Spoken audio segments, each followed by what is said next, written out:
Olá! Quando se fala em vacinas, o Brasil vive um paradoxo.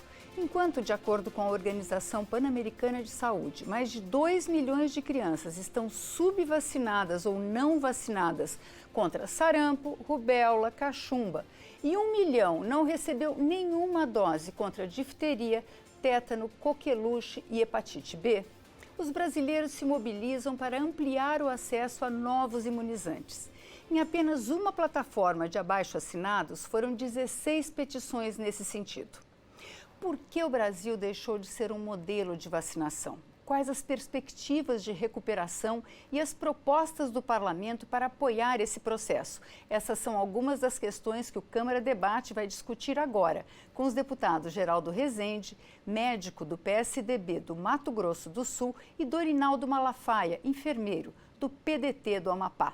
Deputados, a gente tem uma rara felicidade de estar conversando aqui com dois ex-secretários de saúde, quer dizer, dois homens que enfrentaram aí essa questão da vacinação.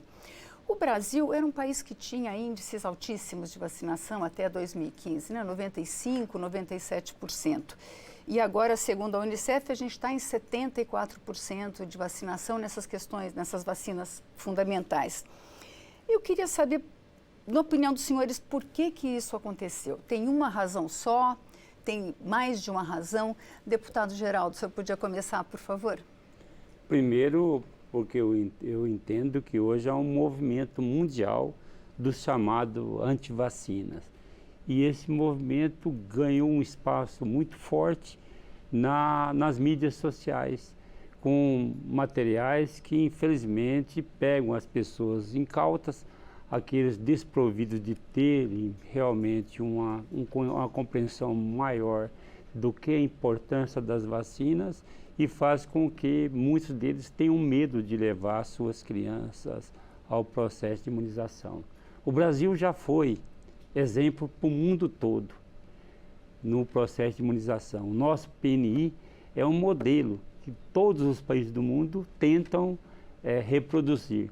É preciso que nós tenhamos, e aqui eu estou ao lado do deputado Dorinaldo, outros deputados também tiveram a iniciativa de construirmos frente parlamentar, de trazermos esse debate, enfrentar com toda a bravura que precisamos enfrentar, com coragem, a esses antivacinas, para que nossas crianças não sejam expostas a risco de contrair uma doença que pode ser letal e pode levá-los a óbito. Então eu estou convencido de que as iniciativas que o parlamento está tomando, as iniciativas que o próprio Ministério da Saúde tem retomado agora, nessa capacidade extraordinária de vacinar a nossa gente, como nós mostramos em Mato Grosso do Sul durante o enfrentamento da Covid, que nós precisamos. E se for preciso, aí eu faço aqui, e estou aqui ao lado de alguém que também defende, que se formos preciso que discutamos a obrigatoriedade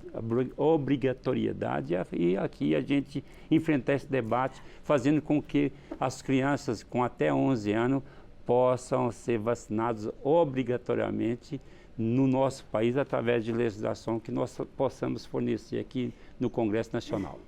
Deputado Dorinaldo, como é que o senhor vê essa questão? E essa questão do movimento que nega a vacinação, como é que o senhor enfrentou e enfrenta agora aqui dentro? Como é que o senhor sente isso? Bem, Vânia, primeiro concordar muito com as palavras do deputado Geraldo Rezende, que tem experiência de gestão e no parlamento uma larga experiência no sentido de entender essa casa e o funcionamento do parlamento.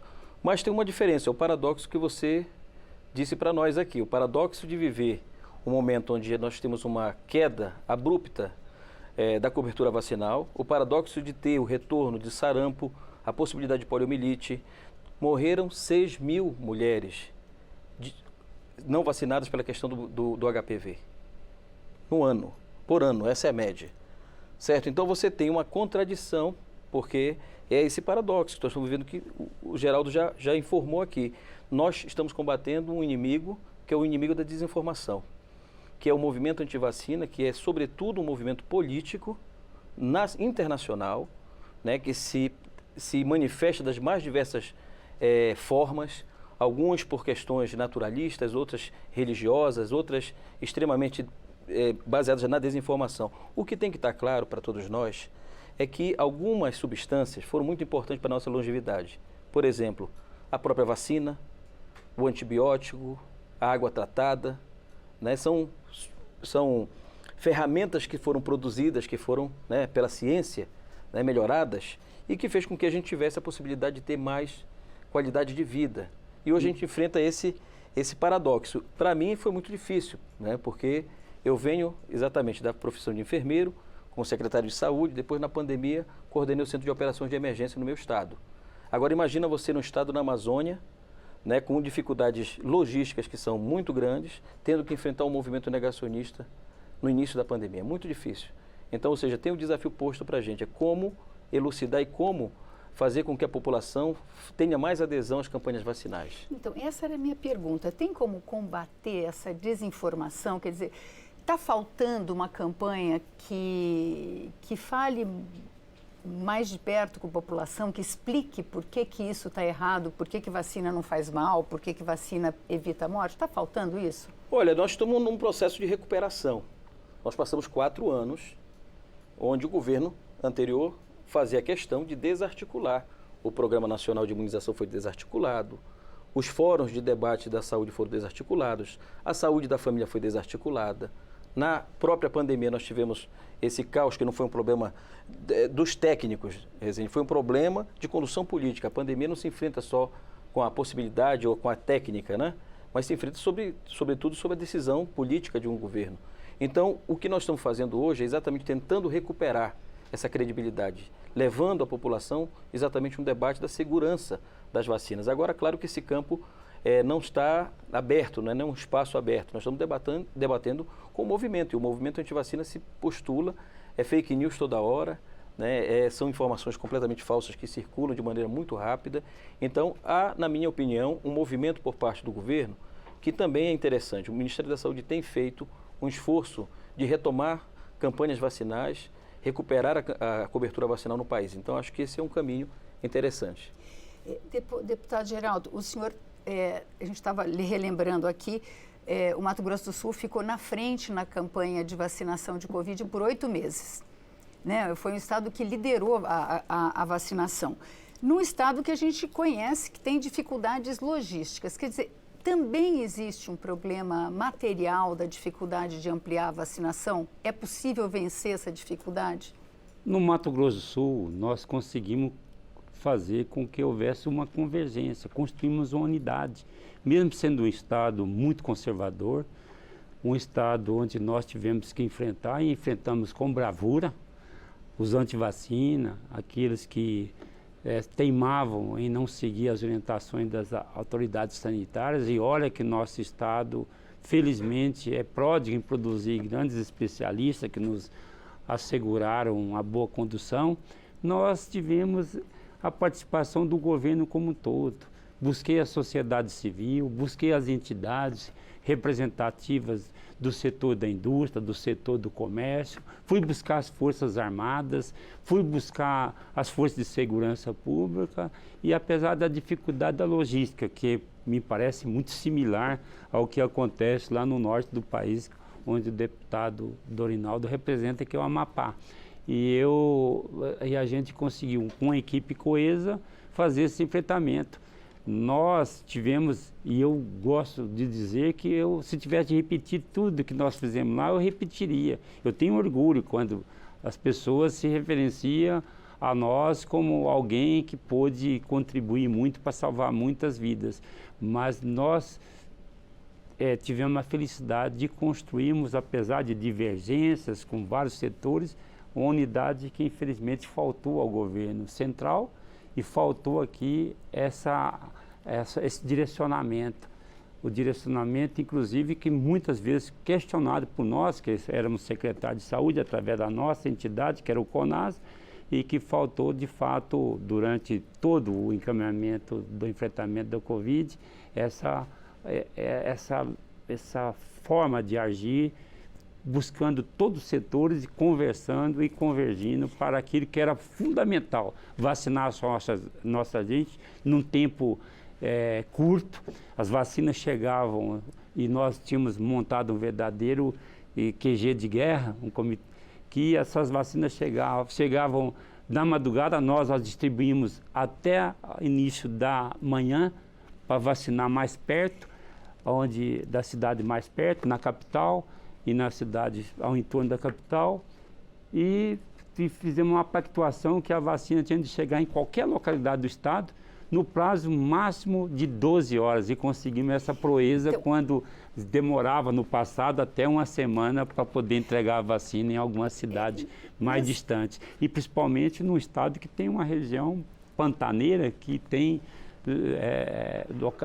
comunidades que o acesso é muito difícil. Fomos buscar os fazendeiros, aviões, fomos buscar lanchas, fomos buscar o corpo de bombeiro, fomos buscar todos os instrumentos para que a vacina não ficasse armazenada na geladeira. E a gente criou um slogan: vacina não é para ficar na geladeira, vacina é para ser tomada e ser colocada no braço de cada cidadão e de cada cidadã do Mato Grosso do Sul. Uma questão que eu acho que foi enfrentada nessa é a questão das fronteiras da gente, né? Essa necessidade de vacinar.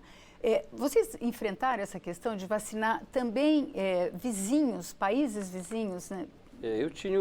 O Amapá é isso, né? O Amapá é a fronteira com a Guiana Francesa, né? Então, nós tínhamos ali primeiro que é o único estado com fronteira com um estado da União Europeia, né? Um espaço da União Europeia. Então, você imagina o que era o diálogo, né? Nessa fronteira, para a gente poder realmente ter a fronteira aberta e poder atender os amapaenses que estavam do lado francês. Então sempre foi muito difícil. E a França, logicamente, iniciou a sua vacinação antes do Brasil. Só que o processo de migração era inverso, né? Era o Estado francês que muitas vezes recebia, né, os brasileiros, porque nós demoramos aqui, né? Só foram quase 6 meses, né, de atraso para a primeira vacinação. Então, portanto, foi realmente uma tratativa que a gente teve que fazer diretamente. Eu coordenava o Centro de Operações de Emergência no meu estado. E era exatamente isso, era a habilidade de tentar dialogar com os franceses e tentar garantir ali um tratamento, né, uma interlocução. E também a questão logística que o Geraldo falou aqui precisamente. Nós precisávamos, por exemplo, de fazer deslocamento de vacina. Muito rio, né? Muito rio, 14 horas, por exemplo, numa embarcação para chegar numa comunidade, né, como é a comunidade do Bailique, que já fica na foz do Amazonas. Então você tem uma comunidade, quando chega na sede, você tem que encontrar uma comunidade de 500 pessoas num local, depois andar mais tantos quilômetros para encontrar outra de 300, e assim você tem uma dificuldade muito grande de chegar até essas pessoas. Então, foi realmente um grande trabalho que era da mesma forma. 24 horas a gente estava com a vacina no braço das pessoas, numa operação muito bem. Isso demonstra o seguinte, Vânia, demonstra a capacidade e a capilaridade do SUS. Demonstra que nós temos um programa nacional de imunização muito eficiente. Então, portanto, o que é a contradição? Olha o paradoxo que a gente vive. 50 anos de PNI, um programa exitoso que tem que enfrentar agora o negacionismo e tentar levar segurança para a população. Porque quando o negacionista diz que levanta uma dúvida, as pessoas na dúvida elas não fazem. E antigamente nós somos de uma geração que não tinha dúvida, né? Nós tínhamos uma autoridade sanitária que dizia é a hora de vacinar. E a gente fazia a fila e quem tem mais de 30 foi vacinado e está muito bem, obrigado. E quem não se vacinou, inclusive na pandemia, né, os que não se vacinaram tiveram dificuldade, né, a gente sabe, né, o que foi a quantidade de mortos antes da vacina e o que diminuiu a partir da vacina. Então, essa é a batalha. A gente acabou de sair da pandemia. Nós tivemos lá no Mato Grosso do Sul uma situação que eu entendo importante dizer aqui. Nós construímos um chamado cinturão epidemiológico, consegui convencer. E aí juntei todas as forças políticas, estive aqui por várias vezes, convenci o Ministério da Saúde a termos um contingente maior de vacinas para fazermos nos 14 municípios de fronteira com o Brasil e com o Paraguai e com a Bolívia. E isso fez com que a gente pudesse fazer esse cinturão e avançássemos, inclusive, porque se a gente tem algumas debilidades no SUS aqui, e é importante dizer, eu compreendo aqui o Dorinaldo, que o SUS precisa ser valorizado, porque foi um instrumento valiosíssimo no enfrentamento da Covid, mas os países vizinhos têm maior dificuldade do acesso à saúde. Então, vacinamos o pessoal da fronteira, vacinamos os paraguaios, vacinamos os bolivianos, E fizemos o enfrentamento da vacinação na nossa população indígena, já que naquela época nós éramos a segunda população indígena no país. Agora fomos superados pela Bahia, somos a terceira. Mas fizemos todo o esforço para que essas vacinas pudessem chegar a quem mais necessitava, ou seja, a população, e ao mesmo tempo tenho absoluta certeza que evitamos muitas mortes durante o período. O que os senhores acham dessa questão? O déficit de vacinação é bastante alto, né? Em doenças graves como sarampo e tal. A gente corre o risco de ter um surto? Eu, quando era muito jovem, eu enfrentei um surto de meningite na minha cidade, em São Paulo. E era uma coisa, virou uma situação de guerra. Assim, os profissionais de saúde nem dormiam, vacinando todo mundo que era adolescente naquela época. A gente andava com tinha umas bobagens também, que foi só vacina aqui. Mas o Brasil corre o risco de ter hoje uma epidemia? O senhor que é ligado à Fiocruz, corre muito. Lamentavelmente corre. Todos os alertas apontam, por exemplo, para alertas de poliomielite na fronteira nessa altura com o Peru, da história. Né? Exatamente. Mas é exatamente isso. É irresponsabilidade desse movimento antivacina. Isso que é o ponto. Eu enfrentei, agora ainda, antes de ser deputado, além da Covid, nós enfrentamos um surto de sarampo com 400 e poucos casos, pelo menos 3 mortos, ao ponto da OMS deslocar a Organização Pan-Americana de Saúde para o Amapá, a OPAS, para nos ajudar a debelar o surto. Então, veja, o sarampo tinha sido eliminado. Você imagina o que é, na fronteira do Amapá, ter 340 ou um pouco mais de casos de sarampo novamente. Então, sim, nós estamos num alerta. Por essa que é a grande questão que nós estamos falando para a população todo dia, que existe um alerta, sim, de ressurgir doenças que foram eliminadas e que isso tem a ver exatamente com essa falta de ida à unidade básica de saúde, o desestímulo, a desinformação, que nós estamos enfrentando. E, assim, para mim está claro que esse é um debate de comunicação, é um debate de narrativa, é um debate de reencantamento da população com relação à vacina e de mobilização. Eu acho que esse é o caminho que o Ministério da Saúde precisa também executar, que é realmente reformular a sua política nacional de imunização no sentido de estar mais próximo da população com grandes campanhas para a gente poder reconquistar e recuperar a cobertura vacinal. Tem uma questão que é polêmica, mas essa questão da obrigatoriedade. Voltando à minha infância, eu ia na escola, se eu não tomasse vacina, eu não entrava na escola. O senhor falou até de retomar a obrigatoriedade. O senhor acha que em termos de publicidade, pega bem, deputado? Quer dizer, não vai criar um antagonismo? Eu acho que não. Eu sou daqueles que entendem que nós precisamos de enfrentar com mais bravura esse movimento dos antivacina e daqueles que colocam em dúvida para a nossa população não ir aos postos de vacinação. Eu mesmo estou construindo, junto com a minha assessoria, um projeto de lei que torna obrigatória a vacina até os 11 anos de idade. E entendo que o interesse coletivo sobrepõe ao interesse individual.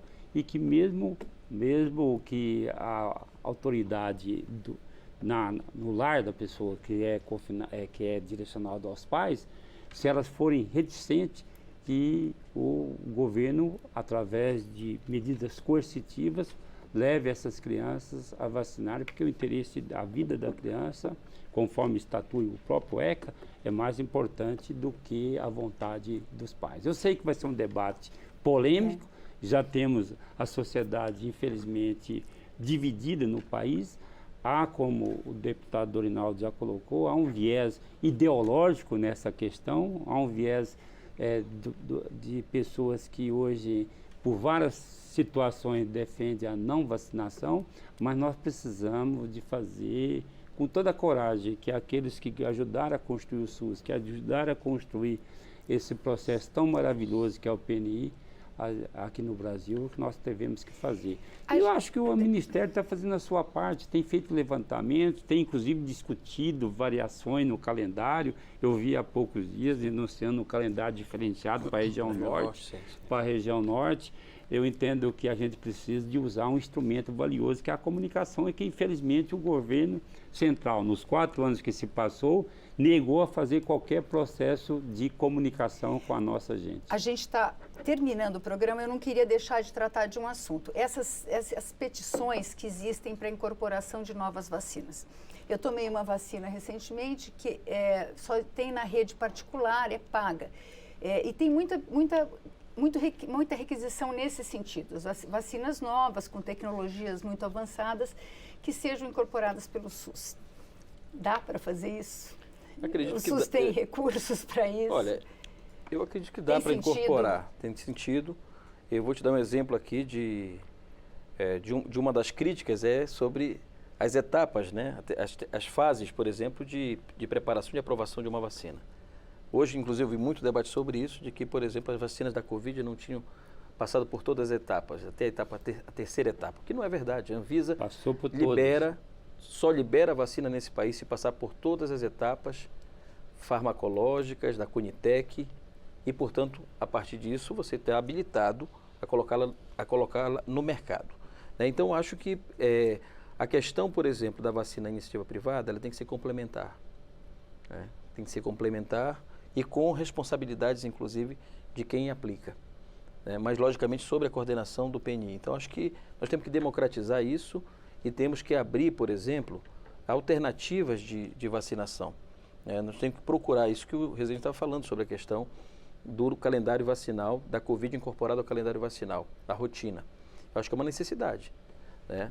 Buscar alternativas para isso, eu acho que é fundamental agora. Nós vamos ter um ano de debate sobre isso, de como é que a gente vai poder encontrar alternativas para ampliar a cobertura vacinal. E tem a questão da produção nacional de vacinas também, né, deputado? Nós precisamos avançar. Sim. E aí eu concordo com algumas críticas. Nós temos instituições que precisam fornecer mais vacina, fabricar mais vacina, precisamos revigorar nosso parque tecnológico, verificar o que a Fiocruz pode fazer, o que o Butantan pode fazer, porque certamente nós não podemos ficar na dependência de outros países do mundo afora. Essa dependência foi muito visível quando faltou, em vários momentos, insumos, faltou medicamentos, nós tivemos que socorrer. Eu me lembro que uma coisa que é muito bonita, que nós fizemos no Mato Grosso do Sul, e há pouco foi rememorado por um secretário, que hoje também é deputado, atender os pacientes de Rondônia. No Amapá, eu tive que mandar um avião levar no Amapá insumos para que os pacientes pudessem fazer o uso do chamado kit intubação.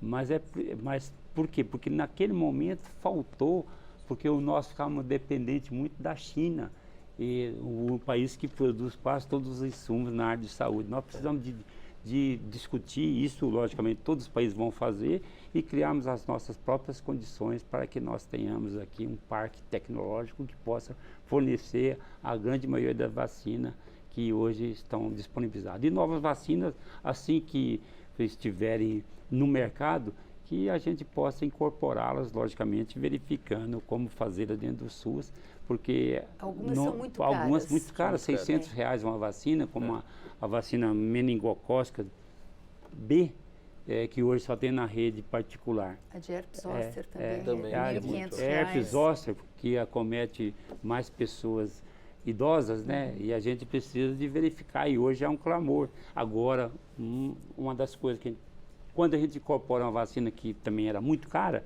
como a vacina contra o HPV, eu sou médico ginecologista obstetra, sei da importância de fazer, a gente incorpora, lutamos aqui durante vários mandatos, até que conseguimos que fosse incorporado no PNI, e hoje a gente tem a dificuldade de vermos nossos jovens, nossos adolescentes, de buscar essa vacina nas unidades de saúde. Então, essas situações nós precisamos de criarmos condições de superá-las. Eu agradeço a presença dos deputados, a oportunidade. Eu espero que a gente continue essa conversa, mas Agora, esse Câmara Debate termina agora e hoje nós conversamos com os deputados Dorinaldo Malafaia, do PDT do Amapá, e Geraldo Rezende, do PSDB do Mato Grosso do Sul, sobre vacinação. É o primeiro, você vai ouvir outros desses. Você pode assistir a este e a outros programas em nossa página na internet, câmara.leg.br, ou em nosso canal no YouTube. Obrigada pela audiência e até mais.